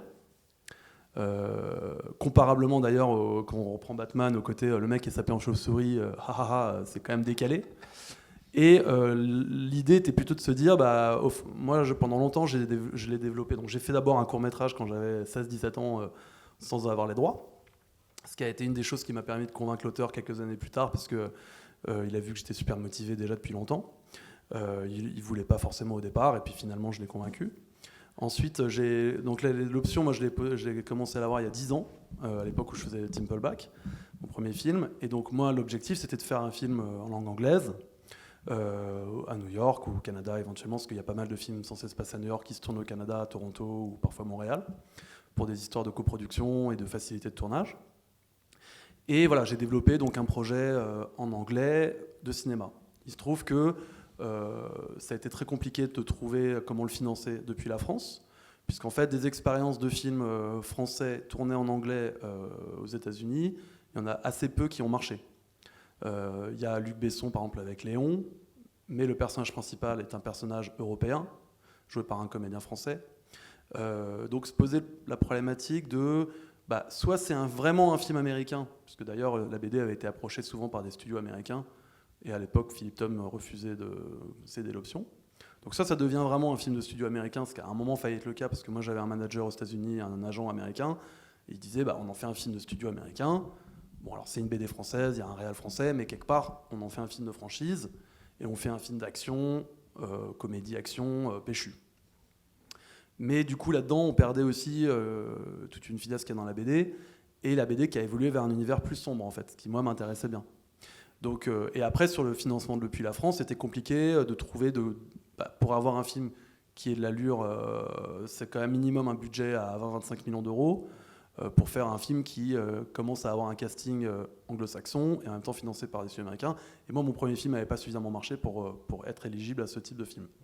Donc du coup, on a essayé par différents moyens. Et là, actuellement, l'angle, c'est de le faire en série, en format 6x52, et d'aller sur un univers donc plus introspectif, un peu moins action, enfin il y en aura, mais on oublie vraiment le côté comédie, on essaie vraiment plutôt d'aller dans la crédibilisation de l'histoire, même s'il y a un côté décalé, mais on essaie vraiment de l'assumer dans un truc plus introspectif, sur un personnage en fait qui est dans un truc de culpabilisation par rapport au mensonge, par rapport au fait qu'il est allé trop loin, qu'il peut plus faire marche arrière, qu'en fait au départ c'était un truc, quand il était plus jeune, c'était un peu une sorte de jeu, puis il a joué le truc par rapport au fait qu'il a un oncle aussi qui est prêtre, donc ça l'arrangeait bien, etc.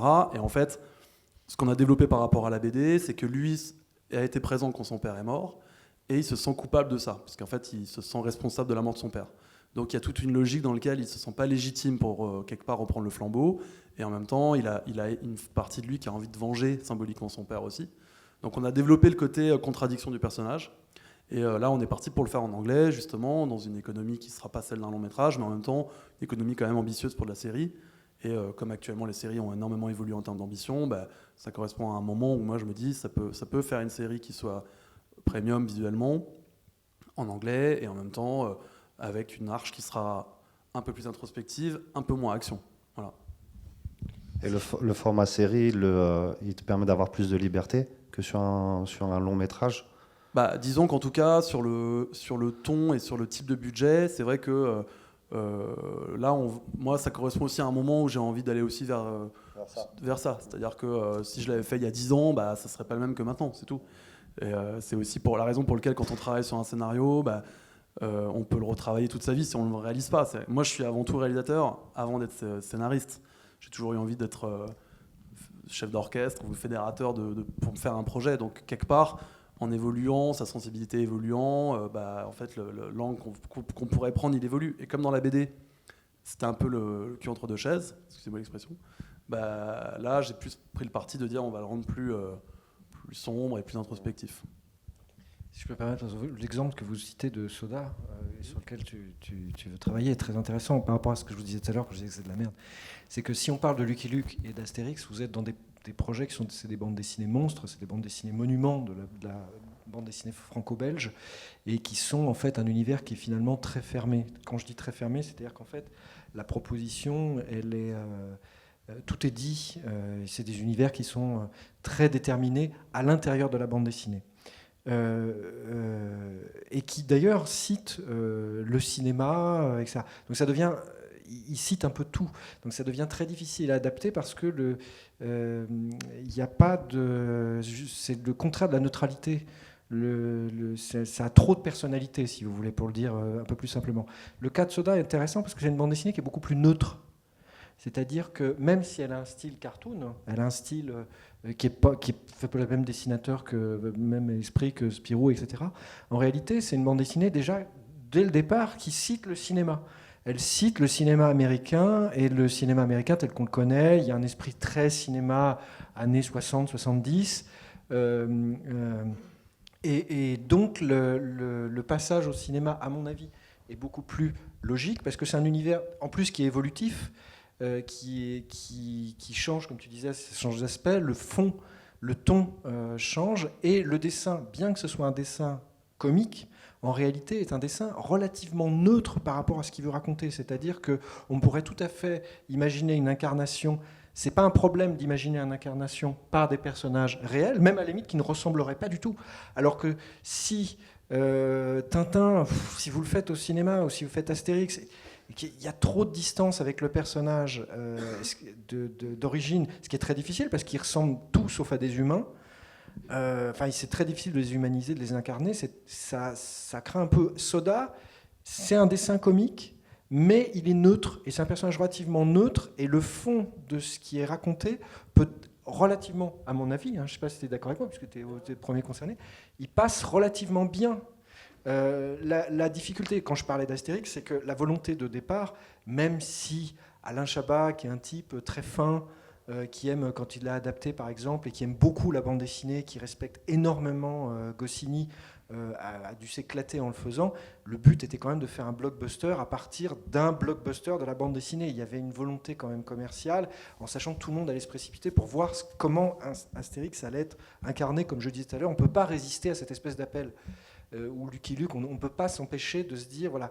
Mais c'est des adaptations qui sont très problématiques. Quand je dis que c'est de la merde, c'est qu'en réalité, on s'aperçoit que En réalité, c'est très difficile à faire. Soda, ça même pas, on voit pas. En fait, tout est déjà bloqué par l'œuvre de départ. Alors que Soda est une œuvre plus neutre, plus ouverte, où la transcription dans l'incarnation, dans le cinéma, est plus naturelle. Alors, il y a des autres questions. D'accord avec moi ou pas ?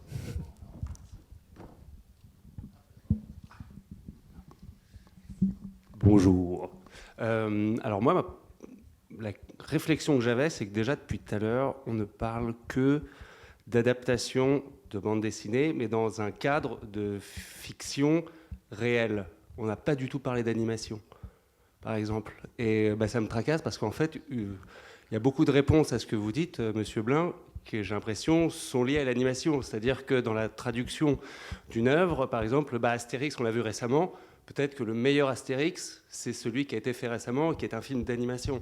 C'est-à-dire qu'à partir du moment où on ne transgresse pas tout un univers qui avait été posé, est-ce que ça ne se passe pas mieux ? Est-ce que Lucky Luke ne devrait pas être plutôt refait en c'est pour ça qu'on animation ? C'est justement pour ça qu'on en a moins parlé, c'est parce que j'imagine. Ça pose moins de problèmes. C'est-à-dire qu'effectivement, il y a une évidence, si vous partez d'un dessin cartoon qui est très marqué, qui est très lisible et très identifiable, qui a d'accès le dessin d'Uderzo, tout le monde y a accès. Mais sur plein de choses, tout à l'heure on parlait des répliques, de la manière dont on écrit les dialogues, et d'un seul coup, quand on les transpose dans la fiction, ça ne marche plus. Par exemple, on a vu plein d'adaptations, et d'un seul coup, ça devient littéral de passer de la bande dessinée à l'animation, et ça passe tout seul. Il y a eu Last Man, il n'y a pas longtemps, fait français, et je pense que les auteurs ont voulu rester dans le cadre de l'animation, ou Moutafoukaz, et il fallait surtout pas en sortir, en faire la un parenté truc réaliste. est plus évidente. Comment ? La parenté est exactement, plus évidente. La parenté, les codes, même si vous avez des codes de narration, c'est du cinéma aussi. Exactement, et j'en venais à cette question, parce qu'en fait vous aviez parlé que de vos expériences à en venir à faire des films réels. Est-ce que vous avez eu des expériences de films d'animation ? Et est-ce que vous avez pris, quel plaisir vous avez pris à ça ? Qu'est-ce que ça vous a apporté ? Est-ce que c'était différent ? Est-ce que c'était mieux ? Est-ce que c'était moins bien ? Enfin, j'en sais rien. Voilà, ça c'était ma question. Alors moi, ça me fait... comment dire ? Là je vais commencer à travailler sur une série adaptée de Super Murgeman en animation. Donc voilà, moi je suis à la fois très heureux, mais en même temps j'ai un peu d'appréhension parce qu'honnêtement, autant je vois comment adapter en prise de vue réelle, pour moi c'est pour le coup très concret, autant l'animation, c'est pas un savoir-faire que j'ai d'animer, de faire bouger des dessins. Et j'ai cette appréhension de me dire, est-ce que je vais réussir à ce que ça reste vraiment proche de ce que j'ai en tête ? Parce que j'ai vu beaucoup d'exemples de bandes dessinées qui sont adaptées en anime et où l'animation est pas au niveau ni dans le dessin, ni dans la fluidité ou le... Donc, et comme moi, j'ai pas de formation en animation, c'est quelque chose qui me... Là, j'ai une appréhension, mais après, je sais qu'il y a des gens très talentueux avec qui je vais m'entourer et tout ira bien. Mais voilà, c'est pas quelque chose avec lequel je suis très à l'aise. Alors pour rassurer, moi, j'ai pas d'expérience. J'ai eu des projets d'adaptation. J'ai travaillé un peu dans l'animation sur des formats très courts et j'ai travaillé beaucoup avec des animateurs et j'ai beaucoup parlé avec eux. Et on a commencé à travailler sur des projets qui n'ont pas abouti. La capacité, les moyens techniques ont vachement évolué. Et effectivement, maintenant, tu peux avoir des trucs. Si tu le suis, si vraiment l'auteur de départ tient à être fidèle et il fait chier les animateurs il va les poursuivre jusqu'à temps que ça soit ça, c'est tout à fait possible. Par contre, ça demande un investissement. C'est vrai que c'est pas évident. En plus, c'est ton langage, donc il n'y a que toi qui sais exactement. La transcription n'est pas facile, mais elle est possible. Ça demande de t'investir dedans, mais c'est assez jouissif parce qu'en fait, de voir son dessin animé. C'est jouissif parce qu'on voit le dessin avec la lumière, on voit une vie supplémentaire qui vient, et c'est très différent du Moi, j'avais parlé un peu avec Zepp, qui avait donc adapté lui-même Titeuf en long métrage, et c'était une souffrance. Il m'avait dit que c'était pas du tout quelque chose qui était pressé de refaire, par exemple. Vraiment une question par rapport à ce que je disais, justement, plutôt à vous, M. Sapin, c'est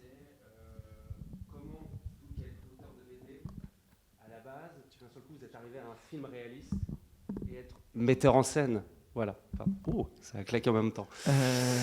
Et être metteur en scène, et donc d'un seul coup, c'est plus du tout le métier que de dire à un comédien ce qu'il doit faire, à un chef opérateur, je veux que la lumière soit comme ça, avoir un ressenti au son et au machin. C'est plus du tout le même métier en fin de compte. Oui, tout à fait. Mais moi, je l'ai pris comme un pari en me disant, Alors ça pourrait être rassurant, l'animation. Ouais. Ça, c'est un truc pas loin. Oui. Mais le cinéma, il y a quelque chose d'immédiat. Une fois que c'est tourné, c'est tourné. Alors que l'animation, ça peut durer, ça peut être sans fin. Et on est toujours dans l'espèce de truc où on essaye de construire un espèce de château de sable qui peut s'effondrer d'un coup. Alors qu'au cinéma, c'est plus par strates. Mais ça peut s'effondrer aussi. Mais une fois que c'est tourné, c'est tourné, quoi.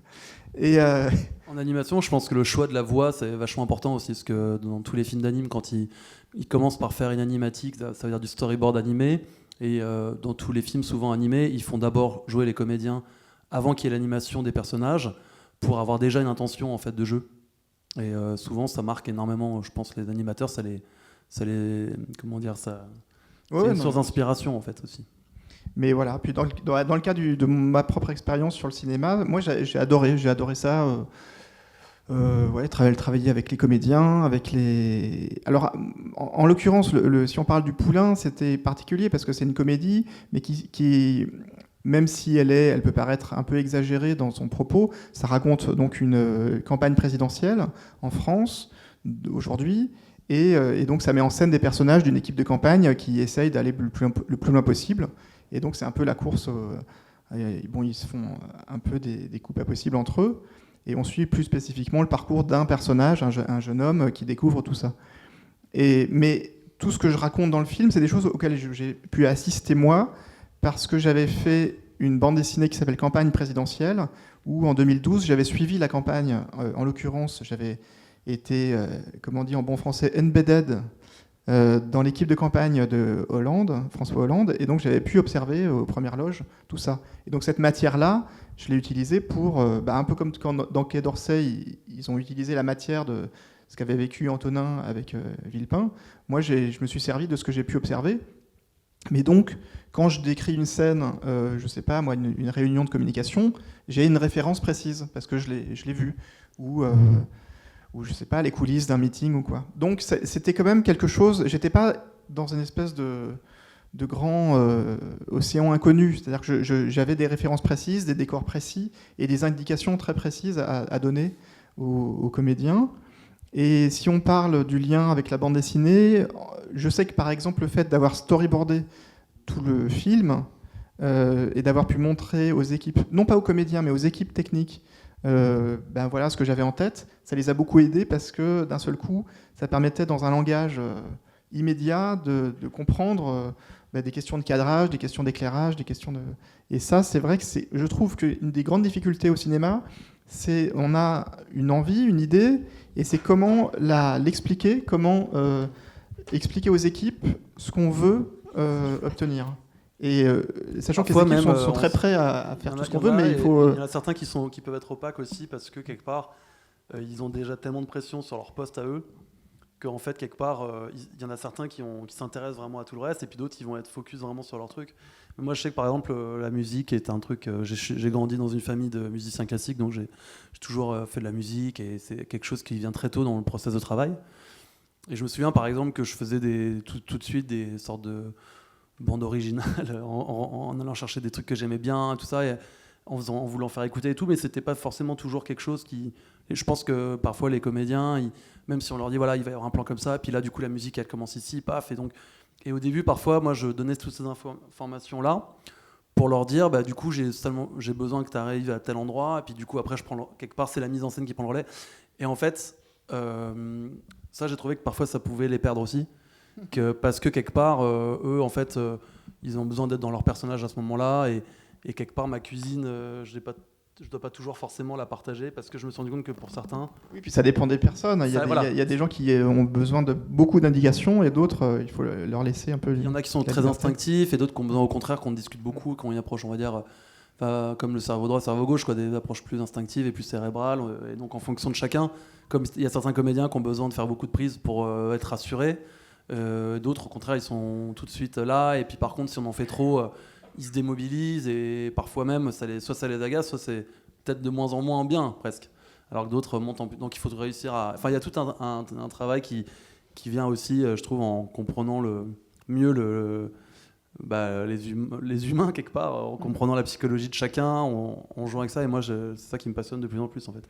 Et moi aussi, ce qui m'a beaucoup plu, c'est le fait qu'en bande dessinée, venant de la bande dessinée, je peux contrôler tout ce que je veux, tout ce que je veux quand je dessine. Et à l'inverse, passer au cinéma, ce qui m'a beaucoup plu, c'est de jouer avec ce qu'on me proposait, ce que me proposaient les équipes techniques, ce que me proposaient les comédiens, des choses que j'aurais jamais eu l'idée de convoquer, dans n'importe quel domaine, mais d'utiliser tous ces talents pour en faire quelque chose de bien mieux que ce que j'aurais pu imaginer.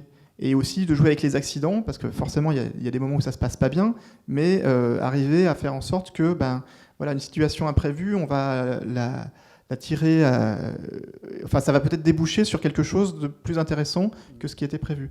Alors, en BD, ça n'arrive pas, ça. En BD, c'est juste une question de temps, et il n'y a jamais d'accident. Ça, j'ai dû apprendre, en fait, en travaillant avec des enfants beaucoup. Alors que j'aimais bien vraiment être ultra préparé, plutôt culture classique, où les musiciens classiques ne sont pas dans l'impro, en fait. Ils jouent souvent des partitions qui existent depuis plusieurs siècles, donc ils sont là pour l'interpréter, mais ils ne sont pas là pour la révolutionner, quoi. Et du coup, j'avais plutôt une approche assez, pas scolaire, mais en tout cas, j'étais très minutieux dans la préparation, et j'aime toujours d'ailleurs que fabriquer un plan de façon hyper précise, mais le travail avec les enfants a fait complètement exploser ça au vol, parce que il fallait complètement s'adapter à eux, en fait. Et donc au début c'était douloureux parce que j'avais l'impression que si vous mettez des enfants dans un endroit où il y a des objets fragiles et puis ils font tout tomber et puis vous dites ouais t'arrêtes de toucher là, non reviens ici. Puis en fait au bout d'un moment j'ai complètement retourné ma façon de faire en disant tiens je m'adapte à eux et je chope les trucs, quand ils pètent les trucs je le filme et puis et du coup maintenant ce qui est intéressant c'est que dans ma méthode j'ai une sorte de balance entre les deux, c'est-à-dire qu'en même temps je garde un truc très préparé. Et en même temps, je suis beaucoup plus flexible à ce qui peut se passer. S'il y a une super belle lumière dans un autre acte, je me dis, tiens, pourquoi on ne se mettrait pas là ? Et en sachant que l'équipe technique, elle est aussi, même quand il y a des choses préparées, elle peut aussi complètement se réadapter dès lors que les gens sentent qu'il y a un élan, en fait, et qu'il y a un sens. Alors, je pense qu'on arrive tout doucement à la fin du débat. Il y a une dernière question et une réponse très rapide, donc pas pour Christophe. Elle était facile. Du coup, c'est pas drôle si elle est courte, puisque je m'attendais à une longue réponse justement pour Christophe de votre part. Moi, je voulais vous poser des questions par rapport à l'écriture, en fait, la dramaturgie purement, parce que, on l'a esquivé depuis tout à l'heure. On a parlé de mise en scène, de prod, et savoir comment vous fonctionnez par rapport au cinéma, s'il y a un traitement. Une espèce de séquencier, comment on rentre dans l'histoire, parce que je suppose qu'on n'attaque pas un dessin sans avoir une structure d'histoire. Si je peux vous répondre de court. En fait, la dramaturgie, ça dépend de la personnalité s'il s'agit d'adapter la bande dessinée au cinéma, ça dépend de la personnalité des gens qui travaillent dessus, comme on l'a dit tout à l'heure. Non mais quand t'écris une BD, comment t'écris une BD ? C'est ça la question. Oui, c'est une histoire assez structurée, oui, ça monte par petits bouts. Non, mais déjà, pour expliquer, un storyboard. Il n'y a pas de recette, hein, tout le monde a des méthodes différentes, mais c'est vrai que nous, on travaille un peu de la même manière, c'est-à-dire que les premières choses qui sont... C'est déjà du dessin, c'est-à-dire qu'on écrit sous forme... je sais pas si... Il y a des notes écrites, mais très vite, il y a des premiers dessins qui vont commencer à raconter. Et une première ébauche... Et moi, je sais un storyboard, surtout. Voilà, je sais que quand je commence à écrire, c'est déjà du dessin, c'est déjà une mise en séquence graphique de l'histoire. Et ça, c'est très particulier. On va pas écrire un traitement, taper, et pour ensuite le transposer en dessin. C'est d'abord le dessin est déjà parce que le dessin est un langage comme l'écrit finalement. Et donc quand on est habitué. En tout cas, le premier réflexe, c'est de commencer déjà à séquencer comme ça. Oui, et de faire un storyboard. Moi, souvent, je commence par des dialogues, mais le dessin vient et surtout la structure, les séquences les séquences les unes par rapport aux autres, les cases, la taille des cases, ce qu'on met dans une page. Très rapidement, c'est déterminé, avec des flashs qui sont au milieu de... On dit, tiens, j'ai envie qu'il se passe ça à un moment. L'histoire, elle monte petit à petit, au départ d'une volonté assez floue, dont on ne se rappelle pas, une fois qu'on a commencé à l'écrire, une fois qu'on est vraiment dans l'écriture, on ne se rappelle pas d'où elle vient, en fait. C'est très difficile de retrouver le cheminement. Et puis ensuite, on la structure de manière plus ou moins empirique, et on écrit page à page avec une idée de rythme. Moi, je sais que, comme on parlait tout à l'heure, l'idée d'avoir envie de tourner les pages, il y a une idée musicale de savoir que, principe de base de la bande dessinée, que quand on arrive au bout d'un strip, c'est-à-dire une bande, ça doit vous amener, donc vous créez une espèce de, on pourrait dire une espèce de mini-suspense qui vous amène au strip d'en bas, et puis quand vous arrivez en bas de la page, il faut que ce soit un suspense plus fort ou une envie qui amène à aller à la page d'après, et que si c'est une page de droite, elle doit être plus forte que c'est la page de gauche. On nous fait signe. Alors, vous pourrez continuer, j'imagine, à discuter après. On m'a chargé de conclure ce débat. En tout cas, merci aux intervenants. En tant que membre de l'ARP, je voudrais remercier les partenaires. Et pour ceux qui souhaitent, donc il y a le débat suivant, donc qui est être comédien au pluriel et cinéaste au pluriel, donc avec Anne Leny, Pascal Elbé et Pascal Légitimus. Et en tout cas, merci de votre écoute et à bientôt. Merci. À tous.